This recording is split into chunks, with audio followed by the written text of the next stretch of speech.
Povo de Deus, paz a todos.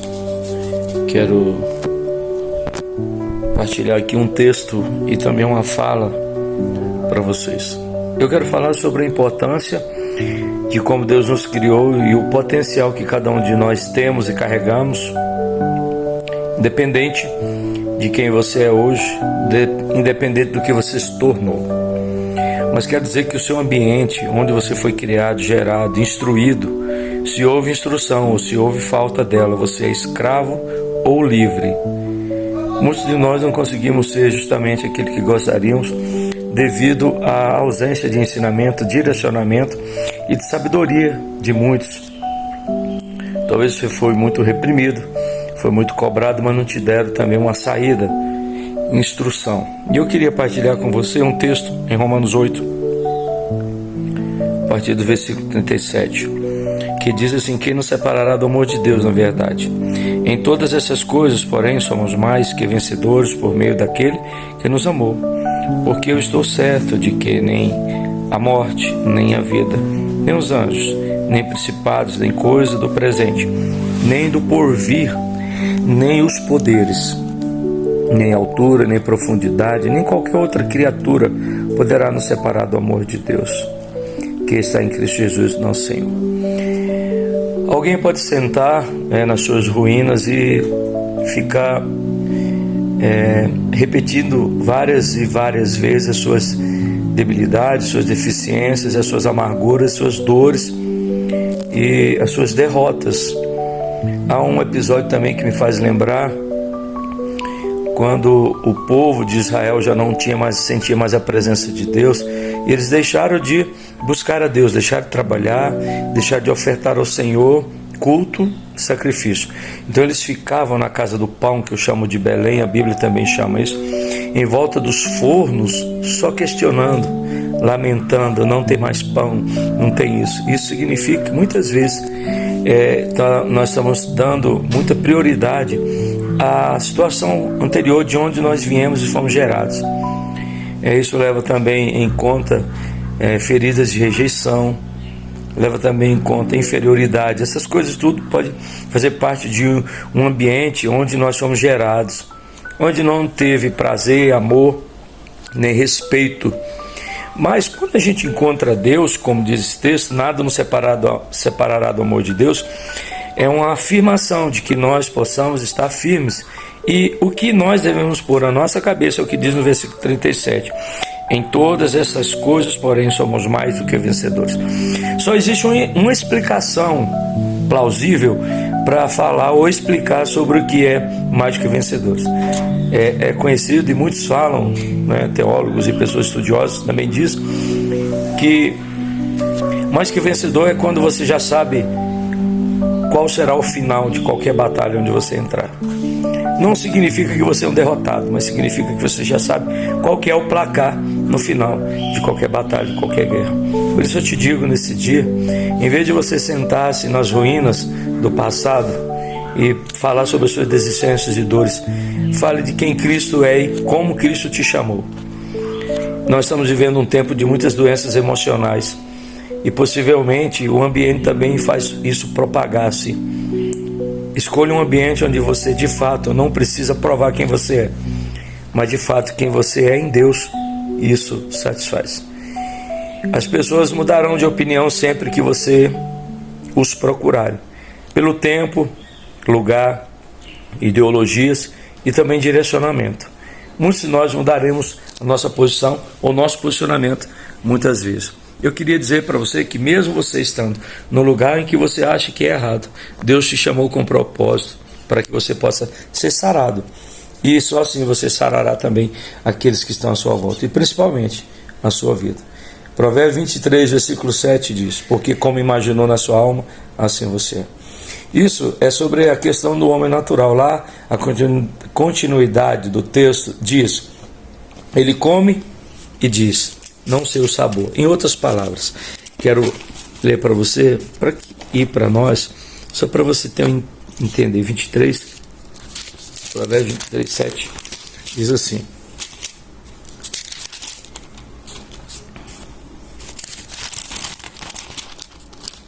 é muito interessante. Porque como imaginou em sua alma, assim ele é. Ele diz, come e bebe, mas não está sendo sincero. Sabe por que ele diz isso? Que muitas vezes a nossa alma, de tanta agruras, de tanto sofrimento, vai acabar dizendo, revelando para as pessoas o que nós não gostaríamos. Um ser humano fraco, mesmo já em idade, ou talvez muito tempo de cristão, sei lá, que já andou em tantos lugares, vai demonstrar que é um cristão fraco, um cristão que não amadureceu, um cristão que não cresceu. Por isso que quando eu volto-me para Romanos capítulo 8, versículo 37 a seguir, vai falar justamente de coisas importantes na nossa vida. Que quando o Senhor entra na nossa vida, de fato tem que haver um sentido diferente. Então, não é profundidade, não é dificuldade, não é espada, nem nudez que nos separará do amor de Deus. Também quando eu questiono as leis dos homens, eu estou deixando bem claro que não confio no Senhor. Quando eu preciso de amparo humano, estou dizendo claramente que não confio no cuidado do Senhor. E com essa palavra, eu deixo aqui aos nossos corações, para que nós venhamos viver em novidade de vida, sempre melhor, crescendo cada dia, como a palavra do Senhor diz. Paulo, ele diz uma coisa muito clara: combati o bom combate, acabei a carreira e guardei a fé. A gente não vê registro da família de Paulo acompanhando Paulo, a gente não vê amigos do lado de Paulo, mas a gente vê um propósito que grita aos quatro cantos do seu tempo, né, e da sua época, dizendo que ele tinha prazer em anunciar o Senhor. Tinha dificuldades, dores, problemas, sim, necessidade, ausência de pessoas, mas isso não fez ele separar do amor de Deus. Inclusive ele escreve aos Romanos, talvez seja um dos lugares mais hostis onde o Evangelho teve que ficar ali. Por quê? Porque os romanos dominavam os judeus, e ali eram práticas de todo tipo, muitas obscenas e tudo mais. Mas Paulo, mesmo assim, não deixa de anunciar o Evangelho. E muitas situações houveram ali de junções ou alianças de pessoas judias casando, ou judeus casando com romanos. E alguns filhos nasceram dessa união, mas eles não seriam amaldiçoados nem esquecidos por Deus. Eu digo para você, se você entregou sua vida ao Senhor, basta confiar. Jesus também disse que no mundo nós teríamos aflições, mas era para ter bom ânimo. Eu também me lembro que Jesus não foi assistido em todas as suas necessidades, e ele disse que o Filho do Homem não tinha onde encostar a sua cabeça. Os pardais tinham suas casas, seus ninhos, as raposas seus covis, mas o Filho do Homem não tinha. Quando nós estamos buscando essas acomodações físicas e emocionais, esquecemos da nossa vida espiritual. E tudo começa deixando de batalhar como éramos antes. Deixamos de orar, deixamos de consagrar, deixamos de ler a Bíblia como líamos antes. Essa é uma ruína, é uma decaída. Por isso, quando a gente questiona determinadas coisas, devemos olhar que essa situação está em nós. Passamos a ser humanistas, defensores de família, mesmo eles errados, filhos desobedientes, como eu anunciei e falei ontem, foi uma palavra nossa. Muitas vezes nós deixamos a nossa casa desassistidas dentro da presença de Deus e queremos que Deus habite lá. Oxalá, se Deus entrasse em qualquer ambiente, qualquer casa, mas não. Ele não vai onde não é convidado, não vai. Jesus, ele esteve no lugar onde ele foi convidado. E outra coisa, onde ele não é bem recebido, ele não voltou. Significa que a nossa casa espiritual precisa estar preparada para esse grande rei. Porque apesar dele ser uma pessoa que veio para cumprir um propósito, cuidar dos pobres e carentes, e não tinha riqueza e nem orgulho, ele tinha uma coisa que é muito importante hoje: ele tinha caráter, ele tinha postura, ele tinha identidade, e nós precisamos disso. Jesus não foi querido por todos, principalmente onde nasceu. Foi incapaz de produzir ou, como os registros, apenas um milagre. Por quê? Porque o rejeitaram.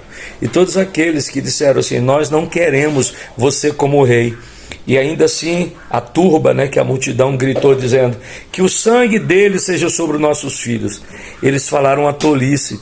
E aí o que aconteceu? Esse juízo em que o povo e os descendentes de Israel vivem foi justamente porque eles trocaram Jesus por Barrabás. ainda disseram que o sangue desse inocente Jesus seja sobre nossos filhos. A recompensa, o juízo e o ai veio. Que cada um de nós possamos então viver, porque os tempos são difíceis e trabalhosos e no instante o Senhor está voltando.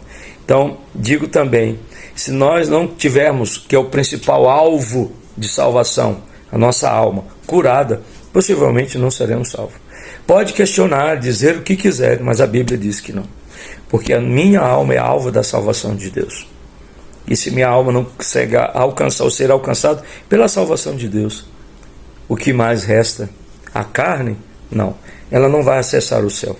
Apenas a nossa alma voltará para Deus. O espírito, aliás, voltará para Deus. E a alma vai aguardar, então, julgamento da parte de Deus. Tanto bom quanto para o mal. Tanto para a vida eterna com Cristo, quanto para a perdição. Não gaste momento achando que por você passar por isso, você está ileso, talvez, do juízo de Deus. Nenhum de nós. Que cada um de nós possamos possuir o nosso corpo em santidade também. E a nossa mente no Senhor. Vai aí um conselho no primeiro número dos Salmos, que é o 1, que é muito importante, todo mundo conhece. E diz uns exemplos muito poderosos para quem realmente disse sim para o Senhor. E saber que a nossa vida aqui não será fácil. Mas existem alguns preceitos que devemos estar realmente inteirados dele, mas muito mesmo. Porque os dias são maus, gente. Os dias são maus. Vão vir situações em que você terá desejo de desistir de tudo. Mas eu digo para você, não desista. O Senhor está no controle, mas não é palavra que massageia o ego, é palavra que liberta você dessa escravidão, das suas ruínas antigas. Bem-aventurado é aquele que não anda segundo o conselho dos ímpios. Tem muita gente que deixou de confiar no Senhor por causa dos conselhos de pessoa ímpia. O que é ímpio, pastor Jonatas? Ímpio é crente que pratica impiedade, conhecedor que pratica impiedade. E esse texto não é para quem não conhece Deus, é para quem conhece Deus. Quem não anda no conselho dos ímpios não se detém no caminho dos pecadores. Qualquer festa que você participar em algum lugar deve fazer realmente um apanhado desse local, quem é que está ali em maior quantidade. Às vezes a gente absorve tudo do outro lado e deixamos de ser luz. Nem se assenta na roda dos escarnecedores.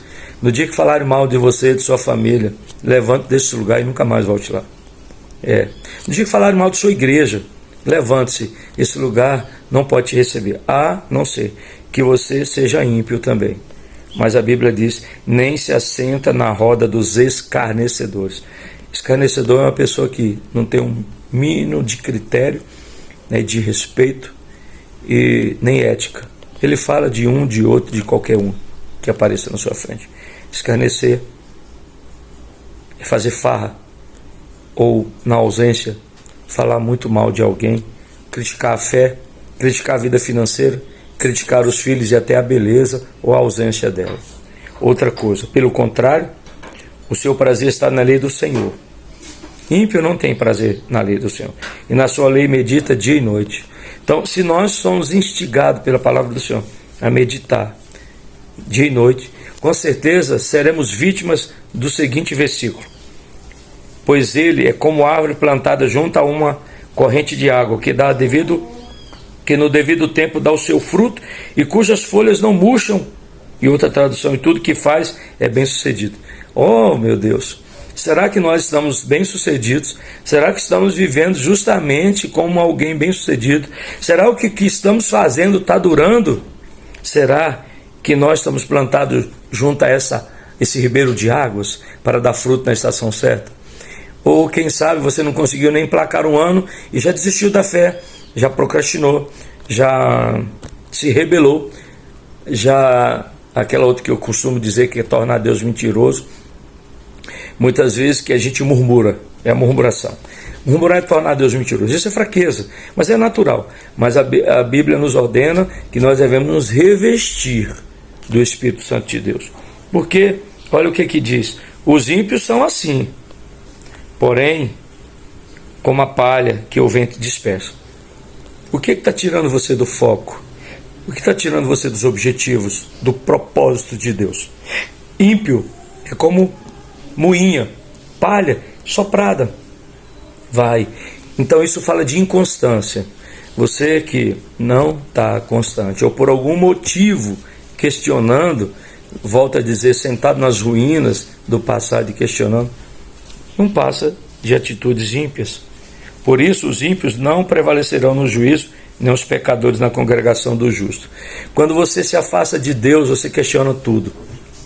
Quando você não faz mais nada para Deus, você questiona os que fazem. Quando você não ora, você não lê no jejum, e diz, entre aspas, que você é de Deus, você começa a ver defeito na vida dos pequenos e na vida também daqueles até que são mais elevados ou têm mais intimidade com Deus. Ninguém para você vale nada, ninguém para você vai ter valor algum. É perigoso, porque sempre, numa decisão como essa, terá sempre um álibi que é injustificável. Ah, mas é porque fulano, mas é porque ciclano, mas é porque Beltrano fez isso, mas é porque fulano fez aquilo, mas é porque o pastor, é porque a líder fez aquilo. Irmãos, ei, é ímpio que se senta na roda dos escarnecedores, é ímpio que ouve conselhos errados. Um cristão que conhece a Deus, segundo Romanos 8, versículo 37, é o seguinte: nada nos abalará, porque estamos firmados no amor de Deus. Então, se eu sou mais do que vencedor, é justo para com Deus ter essa fé e não desanimar de nada mais.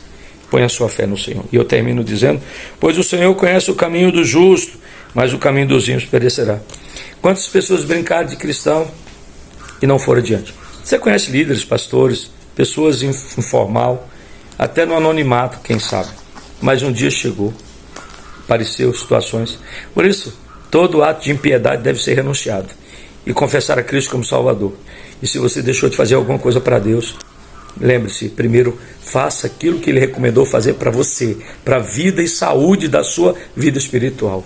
Ore, leia a Bíblia, consagre a sua vida e fale muito ou pouco, porque é assim que Deus vai te dar a vitória. Agora, se você olhar a miséria e a ruína dos outros e não olhar para dentro de você, você não terá poder e nem justificativa para condenar a vida de A ou de B, daqueles que ainda não conseguiram, daqueles que estão começando agora. Então, por isso, não vale ou não tem sentido ter vários anos de cristão se não tem certeza de salvação. Se você crê e tanto pode ajudar alguém, ajude a você mesmo agora. Mas faça um pedido em nome de Jesus a quem vier assistir esse vídeo. A você que um dia já desistiu, desanimou, foi ferido, se sentiu só, rejeitado. Vou dizer uma coisa para você: isso não diz respeito às pessoas, diz respeito a você mesmo. Essa dor está em você, a ausência de Deus está em você, não em mim. Está na sua vida. Levante, pare de falar do seu passado, nas suas ruínas. Quando Deus ordenou que destruísse Jericó, Ele disse uma sentença: qualquer um que reerguer Jericó será amaldiçoado. Nós estamos sendo amaldiçoados porque estamos reerguendo Jericós na nossa vida. Pare de falar do seu passado, pare de falar das suas necessidades, porque nada nos separará do amor de Deus. Que Deus te abençoe, Cristo Jesus. Um abraço. Deus seja louvado na nossa vida e nos ajude, meus filhos, a vencer e a continuar. Nos livre dessas enfermidades, desses problemas que surgem a cada dia na sociedade. Mas eu creio que o Senhor é poderoso para te salvar, te sarar, te libertar e dar alegria ao seu coração e à sua alma ter prazer em servir ao Senhor. Deus te abençoe.